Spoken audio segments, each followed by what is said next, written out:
Camarade président Vladimir Poutine, camarade président chef d'État africain, camarade chef de délégation, bonjour. C'est un honneur pour moi ce matin donc de prendre la parole ici et de vous passer donc le salut fraternel du peuple du pays des hommes intègres. C'est aussi le lieu pour moi, avant tout propos, de rendre grâce à Dieu, Dieu Tout-Puissant qui nous a permis de nous réunir ici ce matin en bonne santé pour parler de l'avenir et du bien-être donc de nos peuples.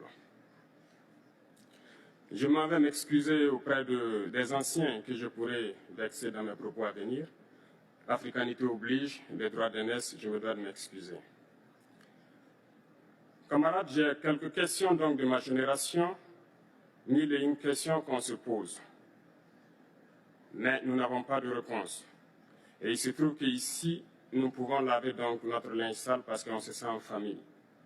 On se sent en famille en ce sens que la Russie est une famille aussi pour l'Afrique. C'est une famille parce que nous avons la même histoire. La Russie a consenti d'énormes sacrifices pour libérer le monde du nazisme pendant la Seconde Guerre mondiale. Les peuples africains, nos grands-pères, ont été déportés de force aussi pour aider l'Europe à se débarrasser du nazisme. Nous partageons la même histoire en ce sens que nous sommes les peuples oubliés du monde, qu'ils soient dans les livres d'histoire, dans les documentaires ou films, on tend donc à balayer le rôle prépondérant qu'a joué la Russie et de l'Afrique dans cette lutte contre le nazisme. Nous sommes ensemble parce que, actuellement, nous sommes là pour parler de l'avenir de nos peuples, de ce qui va advenir demain, de ce monde libre auquel nous aspirons, de ce monde sans ingérence dans nos affaires internes. Nous avons les mêmes perspectives et je souhaite que ce sommet soit l'occasion donc de pouvoir tisser de très bonnes relations en vue d'un meilleur avenir de nos peuples. Les questions que mes générations se posent sont les suivantes, si je peux me résumer, c'est de ne pas comprendre comment l'Afrique, avec tant de richesses sur notre sol, avec une nature généreuse, de l'eau, du soleil en abondance, l'Afrique est aujourd'hui le continent le plus pauvre. L'Afrique est un continent affamé.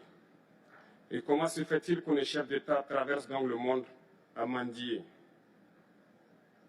Voici des questions que nous nous posons et que nous n'avons pas de réponse jusque-là. Nous avons l'occasion de tisser de nouvelles relations. Et j'espère que ces relations puissent être les meilleures pour donner un meilleur avenir à nos peuples. Ma génération me charge aussi de dire que, par ce fait de pauvreté, ils sont obligés de traverser l'océan pour essayer de rallier l'Europe. Ils meurent dans l'océan. Mais que prochainement, ils n'iront pas traverser parce qu'ils viendront devant nos palais pour chercher leur pitance quotidienne. Pour ce qui concerne le Burkina Faso, aujourd'hui, nous sommes confrontés depuis plus de 8 ans à la forme de manifestation la plus barbare, la plus violente du néocolonialisme, de l'impérialisme. L'esclavage qu'on tend encore à nous imposer. Nos dévanciers nous ont bien appris une chose. L'esclave qui n'est pas capable d'assumer sa révolte ne mérite pas que l'on s'apitoie sur son sort. Nous ne nous apitoyons pas sur nos sorts, on ne demande pas que quelqu'un s'apitoie sur notre sort. Le peuple burkinabé a décidé de lutter contre l'île terroriste en mesure de relancer son développement. Dans cette lutte, des vaillants peuples, des vaillantes populations se sont engagées à prendre les armes face au terrorisme, ceux que nous avons affectueusement appelés les VDP, des volontaires. Nous sommes surpris de voir les impérialistes traiter ces VDP de milices et de tout type. C'est décevant, parce qu'en Europe, lorsque des peuples prennent les armes pour défendre leur patrie, on les traite de patriotes. Nos grands-pères ont été déportés pour sauver l'Europe. Ce n'était pas avec leur consentement, contre leur gré. Et bien au retour, on se rappelle bien qu'à Tiaroy, lorsqu'ils ont voulu revendiquer leurs droits élémentaires, ils ont été massacrés. Cela ne fait rien donc. Lorsque nous, peuple, nous décidions de nous défendre, on nous traite de milices. Mais là n'est pas le problème. Ce qui est le problème, c'est de voir des chefs d'État africains qui n'apportent rien à ces peuples qui se battent, mais qui chantent la même chose que les impérialistes en nous traitant de milices, en nous traitant donc d'hommes qui ne respectent pas les droits de l'homme. De quels droits de l'homme parle-t-on? Nous nous offusquons contre cela et c'est honteux.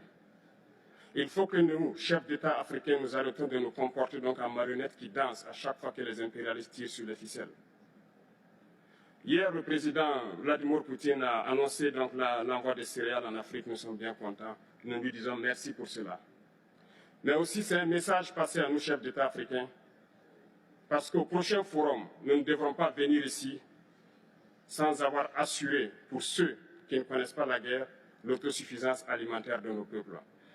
Nous devons prendre l'expérience de ceux qui ont pu déjà atteindre cela en Afrique, tisser de bonnes relations ici et tisser de meilleures relations avec la Fédération de Russie pour pouvoir assouvir les besoins de nos populations. Je ne serai pas peut-être long, le temps imparti est très court. Nous sommes obligés de nous arrêter à un moment donné.